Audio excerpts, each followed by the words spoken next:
teams, okay? And listen, I ran businesses for like 15 years, always wondering why I was not having more success than I was having.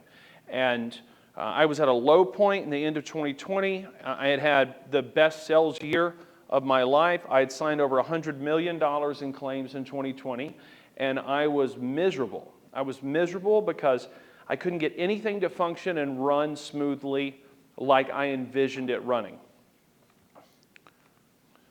These are the 19 different personality profiles with the Culture Index. You can see you've got your visionary profiles, it's called them research, but they used to call these technical profiles, social and organizational. And I'm going to show you guys kind of what makes up the differences in these. And then I want you to think about applying this to yourself, because first of all, what this did is it helped me understand myself better. Once I understood myself better, I needed to understand the people that I needed around me in order for us to be successful with the mission or the vision that I came up with for our companies. You've got an A, B, C, and D dot. So red dot is your A, your yellow dot is the B, blue dot is the C, green dot is the D. They're all relative to this red line, okay? So something that's on the left side of the red line, we're going to call that a low value. Something that's on the right side of the red line, we're going to call that a high value. Now, there's no good or bad when it comes to personality assessments. The only bad that you're going to run into is when you're in the wrong seat, when you're in the wrong thing, the thing that's not designed for your personality, that there's a natural clash. Like, for instance, you may be impatient. You're probably not going to excel in a job that requires extreme patience. Now, when I was young, my mom would tell me, pray for patience, you're so impatient, you know, patience is a virtue, etc., etc. I kind of carried that, I'm going to call it toxicity, into my adult life because I thought I was supposed to be patient. Truth is, I've learned now I'm a very impatient person. I embrace that. I'm also a multitasker. I can do a lot of things at once, and I move at a very fast pace. That helps me be good at the things that I'm good at, and I'm just not one of those people that's going to sit in a cubicle and assemble binders all day long because I'm extremely patient. I probably wouldn't make a good therapist either because I'm not going to sit there and listen to someone for an hour. I just don't have the patience for that. But I'm good with sales and business development and creating businesses and creating relationships and doing social media. Those things have worked well for me. So here's a couple of different personality profiles. Notice they're very similar profiles, okay? And this red dot, this A, is the autonomy. That's really the big difference between these two different profiles. This person on the right has less autonomy. The person on the left has more autonomy. In this scenario, if one of these people were a manager, you would want it to be the person on the left. Because this person, because their red dot is on the left side of the red line, they're going to want to take direction. If you've got someone whose red dot is real far to the left side of the red line, they're also going to want to be micromanaged. If you want to give someone a task to do and you just want them to take it and run with it, they need to have that red dot on the right side of the red line. That's their autonomy, okay? The yellow dot, that's their social want and need, okay? Sometimes their social ability. So both of these profiles are people that are social. The blue dot is your pace or your patience. This person has low patience and a very fast pace. Both of these people, fast-paced. This green dot, this is your conformity and your attention to detail. So somebody who has to follow a lot of processes where accuracy matters, you're going to want to see a green dot far to the right side of the red line. This L and I at the bottom, okay? The L is the one I specifically want you to take a look at. And where the red line is on the scale doesn't really matter. You're always going to look at the dots relative to the red line. So on the right side, the red and the yellow are, we're going to call them half a click high. On the left side, your blue and green are half a click low. But down here you've got this purple dot, the L, that's your logic on a scale from 0 to 10. Somebody who's a number 10 on the logic scale is going to think through everything logically. They're not going to make gut decisions. They're not going to make impulsive decisions. You're not going to see a lot of emotion come through when they speak. Somebody that's down on the left side of the scale, 0 or 1, is going to be very emotional. They may be impulsive. Oftentimes they're passionate about things. I call people with a low L whiny bitches, because sometimes they're whiny bitches. And I can say that because I have an L of 1, okay? Now, that's not always a great thing when you're leading teams if you're a whiny bitch, but it actually can help you close a deal. That's what I learned. I learned that a lot of actors are very emotional people, because when you have a camera and you want to get a message through that camera to a viewer on the other side of a screen, if you're someone whose emotions come through naturally when you speak, then it's going to be easier for you to send that message. In the same way, when I sit down with a property owner, I can usually close the deal if the deal is closable, because I'm well informed and I'm passionate about what I do. Somebody who's up on this other end of the scale may seem uncaring. Now, that may not be the case, but because they're an L of 10, they're going to seem a lot drier in their personality. One time I had one of my adjusters, and like 2 weeks in a row, she cried during our company meeting. And I was really concerned. I was very concerned. We have a spreadsheet, by the way, with all of our employees, all the different companies that we run, and all of their different assessments. And this is just one of 3 main assessments that we use. I pulled up the spreadsheet, and I saw that she's an L of 1. Now, my claims manager at the time, he was an L of 10. If I would have seen him crying in the management meeting, something would have been very wrong. But she cried from time to time because she was an emotional person. Now, when we know that and understand that, and her assessment tells us that, then we're a little bit more prepared for that, and we can give the appropriate feedback when the appropriate feedback is needed. But it makes a lot of difference when you understand your team members. Red dot, green dot. Now, another way that you can look at the dots in these assessments is you can associate the red dot with your gas, like your gas pedal, and your green dot with your brake pedal, all right? So this person right here, all gas, no brake. Not surprised, they're called a daredevil. Now, I've also surveyed a couple hundred people in the roofing and insurance restoration industry, and there's a surprising number of daredevils out there. And a lot of times these guys are very successful because you know what? They're not scared to try it. They're not afraid to try it. They've probably failed in the past. They probably had some bumps and bruises along the way, but they weren't afraid to jump off with both feet and try something new and different. These types of people are highly autonomous. They don't need to be told what to do. They're social, they're fast-paced, and they don't give a flip about anything when it comes to details because they have what's called a trailing D. Now, all gas, no brake, this also usually makes a very strategic person. When this D, this green dot, is hanging off, trailing backward like that, that usually equals a very strategic thinker, all right? So if you have a position where someone is building new concepts or ideas, sometimes if they have a trailing D, that's going to be helpful. Now at the same time, they're going to struggle to meet deadlines, so you want to make sure that they're not the one writing the checks to pay the bills necessarily. Sometimes that type of person will struggle in those positions. I've learned about a lot of this because I had to, because I just thought that Jackie's my wife, we work together, automatically she's my assistant. That's just how that happens. No, that's not how that happens. I put her in a lot of wrong positions in jobs that were not right for her personality. She has a very strategic personality, and I wanted her to have a very detail-oriented personality, or I treated her like she did, and it caused a lot of problems in our businesses, especially when our businesses began to grow and outgrow her ability to maintain those details. This trailblazer here, you can see a lot of gas, not much brake, some, but not a lot. This person here, you'll notice the red dot and the green dot are both on the right side of the line. This, I believe, it's one of few profiles where they're both highly autonomous and they have a lot of conformity and attention to detail. Architect, this is somebody that you would see them shine in like a COO type role, all right?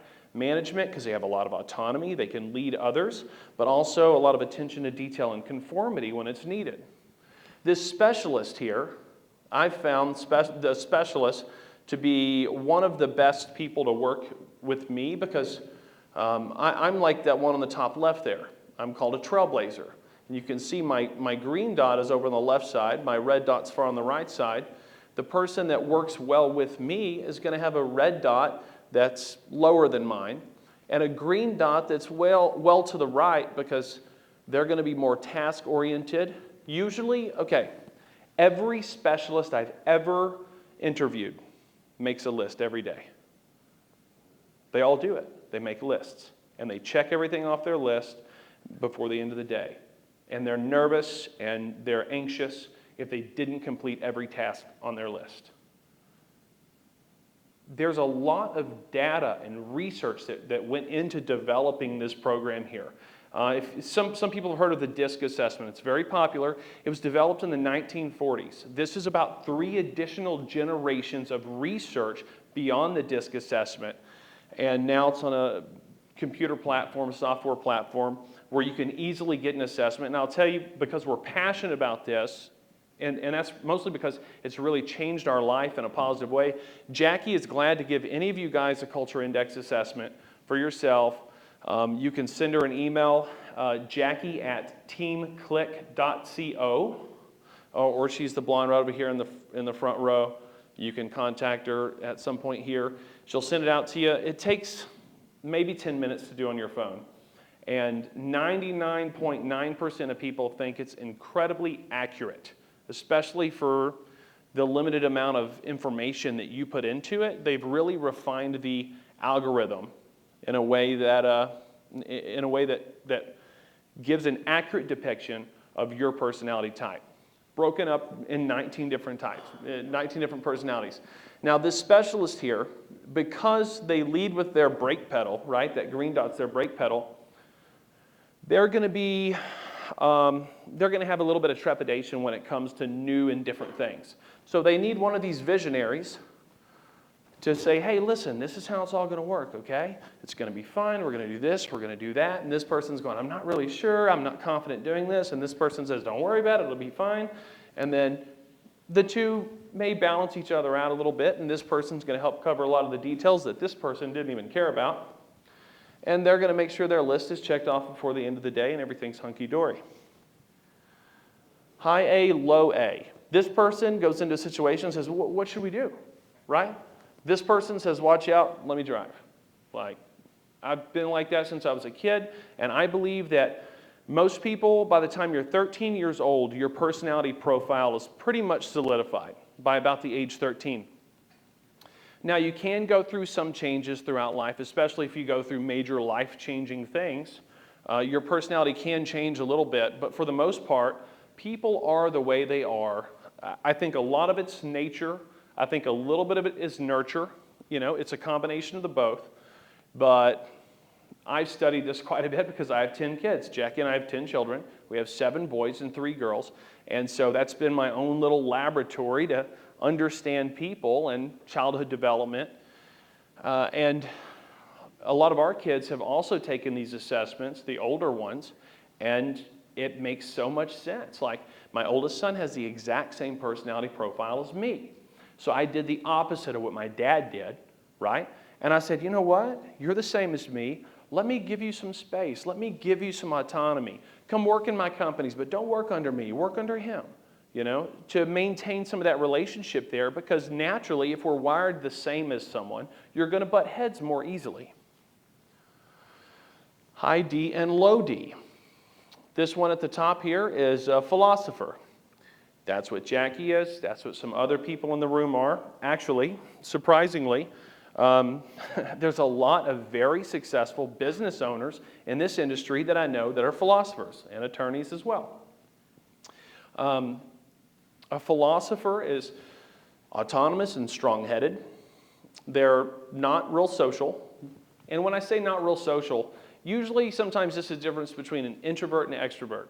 An extrovert is someone, when you're working a room of people you don't know, you're excited, you're energized, you're excited to meet those people. An introvert, if they're forced to go work that room, it's going to exhaust them. That's not where they shine. That's not where they want to be. It may make them uncomfortable. Now, people that have a low B you're still social around people you know and love and care about or whatever. You still have friends, right? You're not antisocial. It's just that you're not an extrovert like some of the personalities are. This person has patience, a philosopher. They're fairly patient, but they have a trailing D. Their green dot is their lowest value, and that's their conformity. Sometimes this type of person will want to do the opposite of whatever they're told. Pick a spouse that's a philosopher and see how it goes. I have to learn. I have to learn about that. I've had to modify my own behaviors because I understand that she's a total nonconformist. Anytime you've got that green dot that's trailing behind, they're a nonconformist. Well, it makes sense that they would be very strategic. Strategic people think of new and different ways to do things. Nonconformists don't want to do anything the established way. So it makes sense that there are some brilliant philosophers in this room and in this industry, but sometimes they won't pay the bills on time. And it's not because there's not money there. They just don't like paying it on the first. Specialists here, if it's due on the first, they're paying it the 15th of last month, just to make sure, right? So, hey, there's a lot of great places in your companies for specialists. And I'm going to get to this a little bit further in this presentation.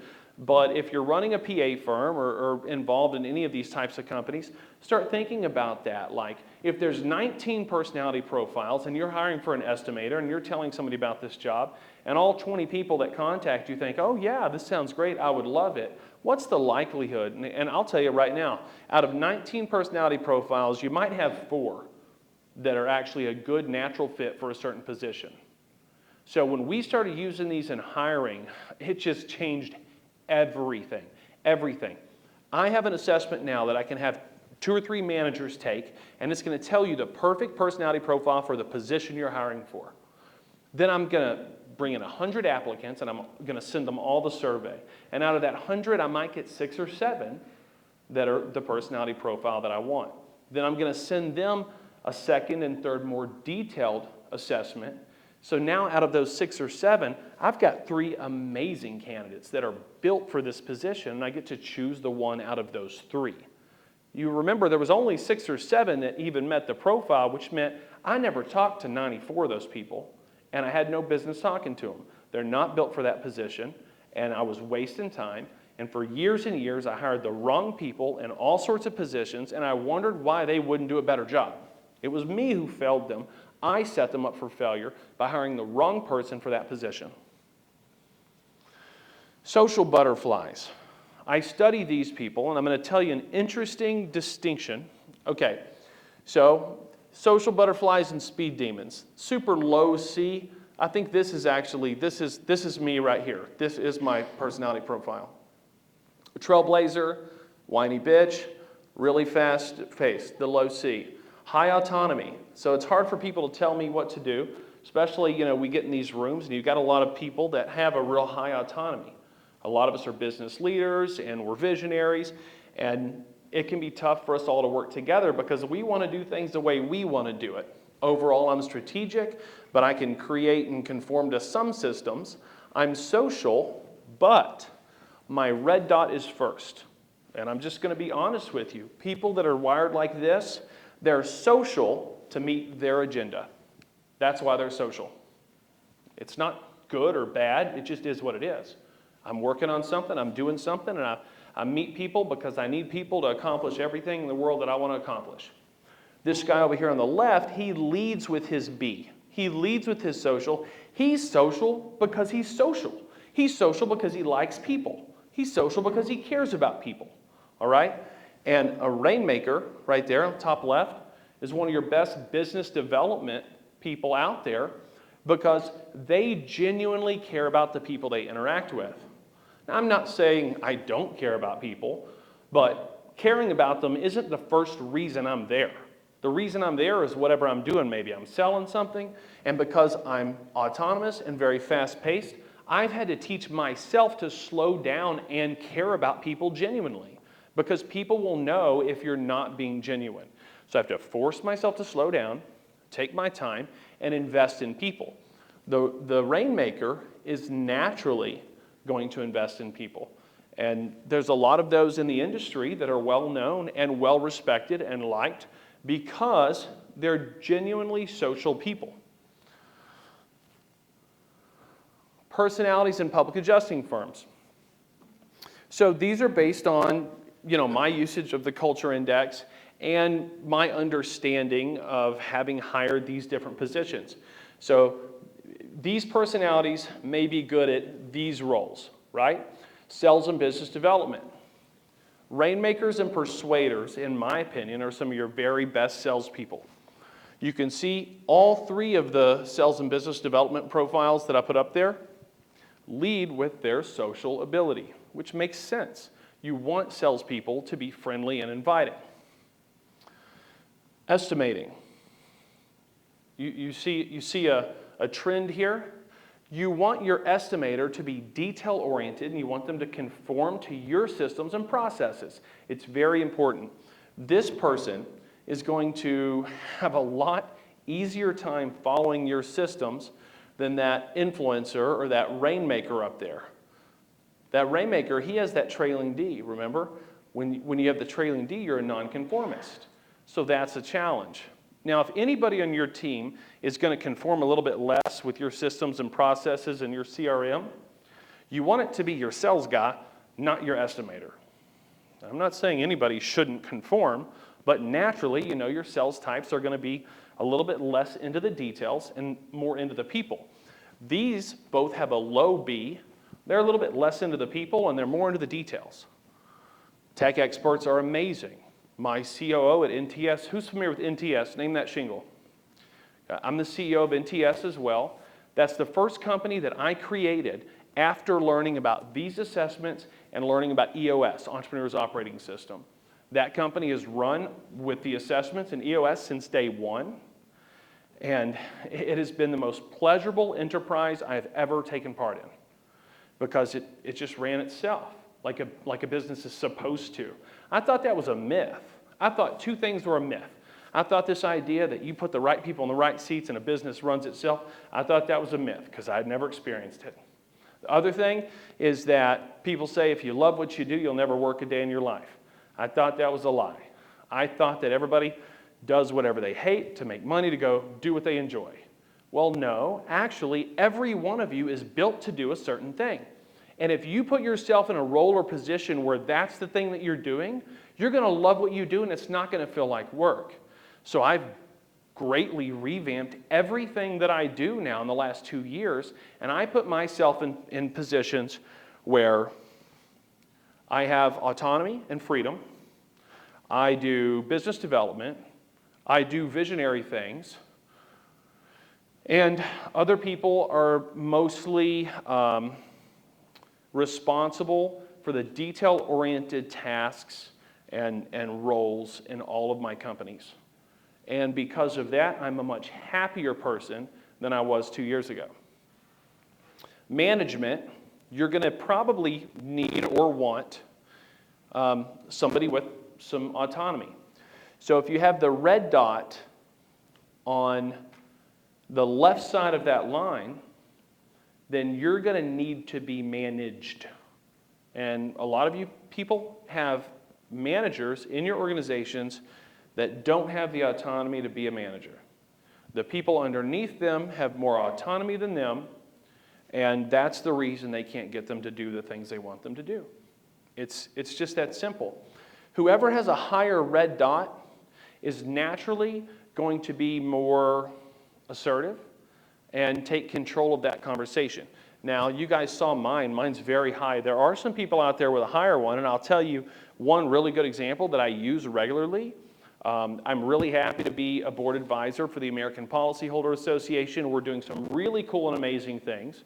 I also helped Doug Quinn, the executive director, volunteer for the USDR, United Survivors Disaster Relief, and we're going in and helping people after disasters, and we're helping them deal with all sorts of problems, including disaster trauma. Doug has this extreme high A red dot. He's an enterpriser. And Doug is one of the very few people that can tell me what to do, and I go, okay, yeah, and I just do it. And I started putting this together later. I'm like, nobody tells me what to do. Like, Nobody tells me what to do. I'm used to leading these organizations, and I'm opinionated, and I like to do things the way that I do things. But when Doug tells me something, I just do it. It was so strange to me. And I began to look at his assessment. He's one of the very few people that has a higher A than me. And it's just the natural way that things work. People with a higher A are going to be in charge of other people. So you want to make sure that you don't have people that are being managed that have a lot more autonomy than their manager, because it's probably going to create conflict. They're not going to want to do what that person wants them to do.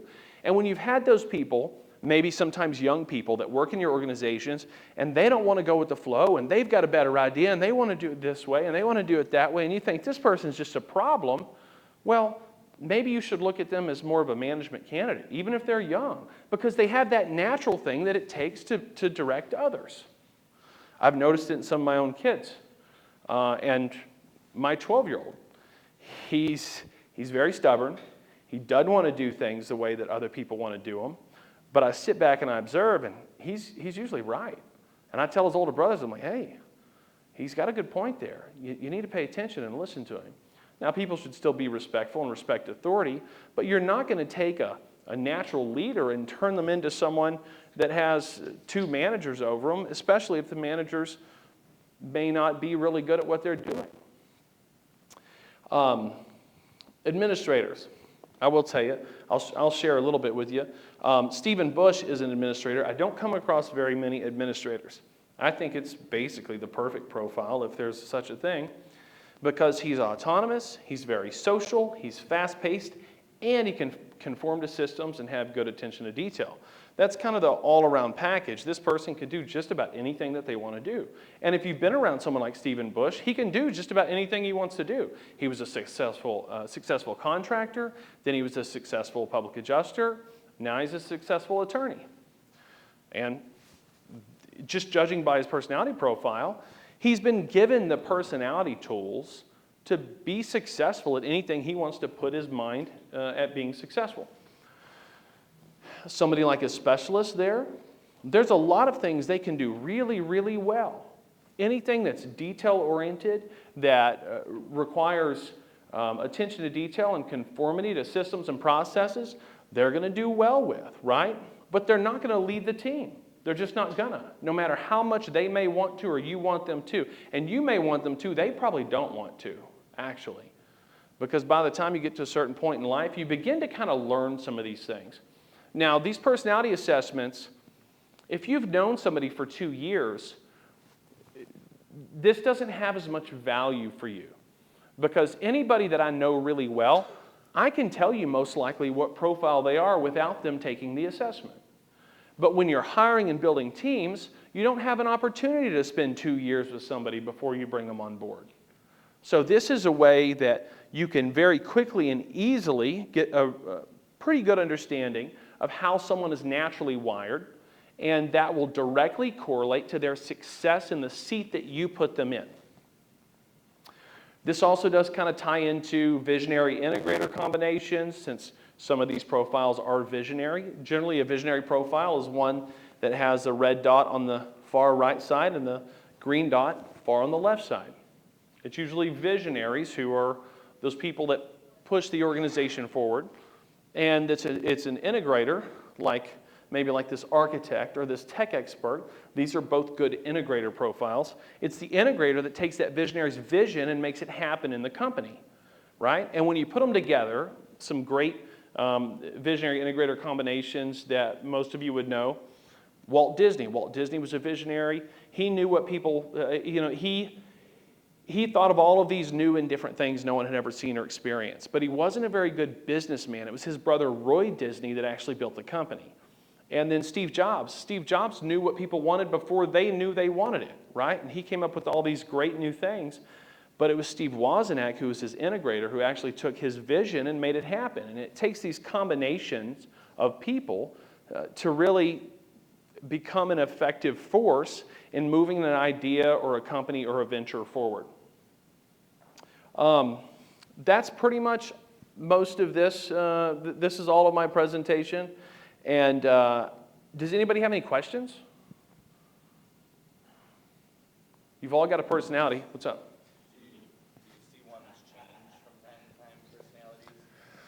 So they say like major life-changing things will change it. And if you got real familiar with this, you could game it. And so you have to watch out, like certain applicants you might hire can be prone to gaming it. Maybe they've been around HR a lot, and you clearly state in your job ad what you want. And this was something that I realized was a big failure. In our job ads, we write, this is what I'm looking for, all of these things. And then we push that out there so that people can look at it. And sometimes people want that job, and so they tell you, I'm all of these things, right? So you got to watch out for that. But in general, they're going to stay the same throughout your lifetime. And I do believe it's more nature than nurture, personally.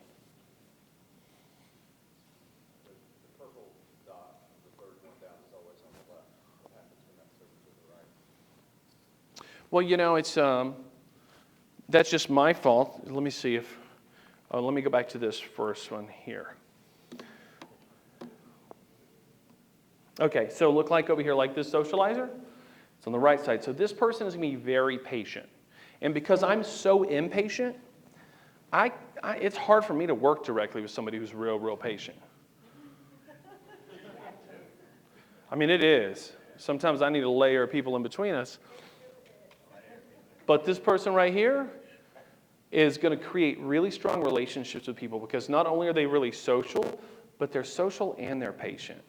And so Jackie and I have learned that these personalities can actually make really good salespeople because they go out there and they build really strong relationships.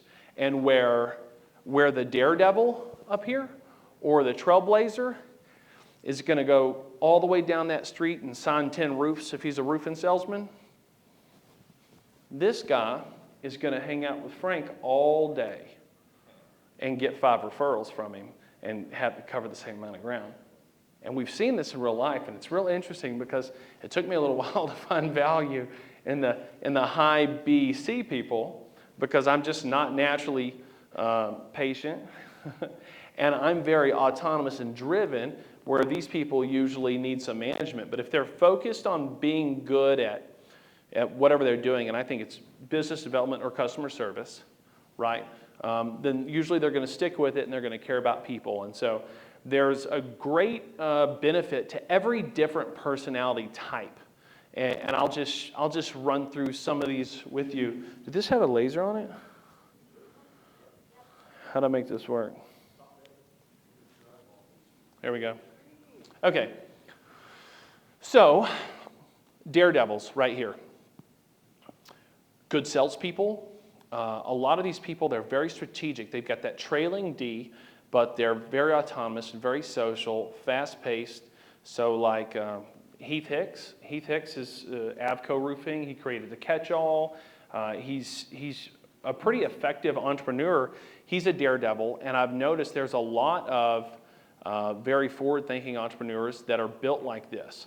Now, Heath was literally a daredevil, like a stuntman, back earlier in his lifetime. And this A to D relationship right here is going to show you risk tolerance. Okay, so this person is going to be naturally more risk tolerant, so risk tolerant that they named it a daredevil, whereas this traditionalist is going to be very risk averse. And what's interesting is these things are designed and meant for the workplace, but I can't help but to apply them to things in our personal life and our family relationships and all of that. So somebody who's very risk tolerant, they're usually not just that way with their finances or whatever. Like they're going to go do stupid shit, you know, and get themselves into trouble. But sometimes some of our more seasoned people have done a lot of stupid shit and lived through it. These technical, they call them research here, but they used to call them technical. These right here are the kind of people that I try to surround myself with because I've got, in general, a low D. Jackie has a trailing D. My kids all have low Ds.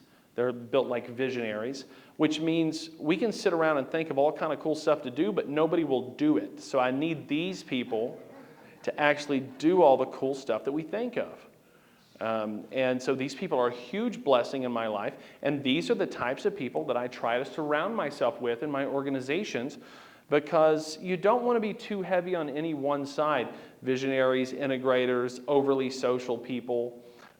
These organizational people, especially like the administrator and coordinator, they can do a lot of different things. They're usually pretty flexible, they're social, they're fast-paced, they have conformity. So these kind of people, you know, are really good for a lot of different roles. Persuader and Rainmaker, these two, and the Daredevil and the Trailblazer, those four, and the Enterpriser would fall in there fairly to an extent. They've got a little bit of a low B, but you notice this one has high A, high B, high A, high B, high A, high B, high A, high B. So they're all built low C, low D. These are all of your badass salespeople. They're your Trailblazer, your Daredevil, your Persuader, your Rainmaker. They're badass salespeople. They're driven, they're social, they're fast-paced, and they don't have a whole lot of attention to detail, which of all positions, like sales, needs a little bit less of that. Now, if you got somebody like in a real technical sales role, something like this architect would be good. Who in here knows who Troy Clymer is? Troy Clymer. The guy's a beast. He's a machine, right? He's an architect. No surprise. I mean, this stuff starts to make so much sense when you begin to survey a lot of people, because I'll meet somebody and I'm like, wow, you're really amazing, and I can't put my finger on what's so amazing about you, but I know you're amazing. And then I get their profile back, and then I look at it through that lens, and I'm like, okay, yeah, this all makes perfect sense now. Like, I see why you're so successful doing that thing that you do. Now, I will tell you this about an architect. See, I'm a visionary, I'm a weak integrator. I need a strong integrator. A lot of architects are both. So they can kind of be a one-man show. They can run a whole successful thing by themselves if they need to, where I really, really need detail-oriented people around me. Same thing for the administrator. They can be a one-man show and run the whole thing, you know, if they need to, where some of us are more part of the package and we really need somebody that's that other half. Am I good? Wrapping up? All right. Any other questions? Real quick. Randall? It seems like when I come across those type of indexes, the questions are, what do you think of yourself and what do you think other people think of yourself? Is that how they No, ask? I'm taking it right now. It's actually asking you to choose who you are and all that stuff. Like, Yeah, who somewhat. that referred to you. I'll tell you, I've had one, maybe two people out of a few hundred that just totally disagreed with it, and I realized they don't know who they are. I'm serious. Like, and I already knew this in this guy's life. He was trying to be someone he wasn't. And he's like, no, this isn't right. And I'm like, you're the only one that thinks that. What's that? Do you know the guy that does the software? Yeah, I've met with him over Zoom and talked with him. It's an interesting company, and I'm trying to be one of their reps. They're just a really hard company to work with in certain ways. We may have an end for you. It seems to me, and the more that I hear you and Jackie talk about it, and I've heard you talk about it for a couple of years now, and we simply haven't taken it. I don't know why. A million different excuses. It's because your A is too high. Probably. But the reality of it is that public adjusting and attorneys and contractors are all professions. And inside of those professions, there are multiple different tasks that need to be performed by each one of these people. So it seems that if we could get a hold of this guy right here and talk to this old boy or old girl, whoever it may be, and get them to help us build systems to where, as a law firm or as a PA firm or as a contracting firm, that we can quickly identify what and where that person should go so that we quit trying to put the square peg into the round hole. And that's what Jackie and I have been working on for the past 18 months. I just saw it. I just woke up during your presentation. Yeah, no, I'm telling you, like, it just, Over there taking the test. it's like it's like I was blind and I got glasses on now. The cataracts went away. I can see things in a way that I never could before after I began to understand these. And I will tell you this, law firms are tough because attorneys think they know everything. Oh, we're aware of that. Yeah. Sean's one of the better ones. Sean? I did look at Sean when I said that, but I didn't actually mean him. Jack. We do this at our firm. I'm the worst administrator in the entire world. But I realized that it took me a long time like you to let that go because we're very similar, right? We think we can. And then it was very freeing after that. Yeah, I Incredible. I forget about my phone ringing every 5 minutes. So Yep. I have a great integrator behind the scenes that runs the back end of my business. And without that, I would fail miserably. Yep. And I did for many years. 50 years to figure it out. Yep. Absolutely. Okay. If you're younger, don't be afraid to like learn this stuff. It's a thing. It's a thing. Thank you, Jack. Thank you guys so much.